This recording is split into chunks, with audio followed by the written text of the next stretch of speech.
പട്ടിക്ക് രോമം കിളിർത്ത വല്ലവന് എന്ത് ഗുണമെന്ന് പറഞ്ഞ പോലെ അച്യുതൻ നമ്പ്യാർക്ക് പണമുണ്ടായ സാധുക്കൾക്ക് എന്ത് ബലം?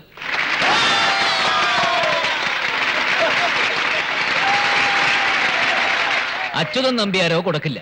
എന്നാ കൊടുക്കാൻ സന്മനസ്സുള്ളവരെ പുച്ഛിക്കുകയും ചെയ്താലോ? അതായത് പട്ടി പുല്ല് തിന്നുകയില്ല, പശുവിനൊട്ട് തീറ്റിക്കുകയില്ല. താമരക്കുളത്തുള്ളവരെല്ലാം അച്യുതൻ നമ്പ്യാരെ പോലെ അറുപിന്തിരിപ്പന്മാരാണെന്ന് ബഹുമാനപ്പെട്ട MLA തെറ്റിദ്ധരിക്കുന്നുണ്ടാവും. അല്ല, മനുഷ്യന്റെ ദുഃഖങ്ങളും കഷ്ടപ്പാടുകളും നിസ്സഹായാവസ്ഥയും മനസ്സിലാക്കാനും കൈയയച്ച് സഹായിക്കാനും മനസ്സുള്ളവർ ഈ താമരക്കുളത്തുണ്ട്.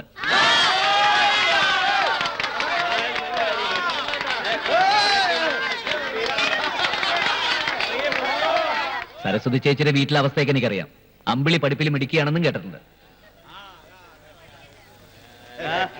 അങ്ങനെയുള്ളൊരു കുട്ടിയെ തീർച്ചയായിട്ടും നമ്മൾ പ്രോത്സാഹിപ്പിക്കണം.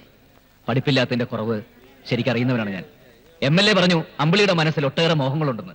അമ്പിളിയുടെ മോഹം എന്തായാലും എന്ത് തന്നെ പഠിക്കണമെന്ന് ആഗ്രഹിച്ചാലും അതിന് എത്ര ലക്ഷം രൂപ വേണമെങ്കിലും ചെലവഴിക്കാൻ തയ്യാറാണെന്ന് കൊട്ടാരം വീട്ടിലെ വേലായുധ മേനോന്റെ മകൻ അപ്പൂട്ടൻ ഈ വേദിയിൽ വെച്ച് വാഗ്ദാനം ചെയ്യുന്നു.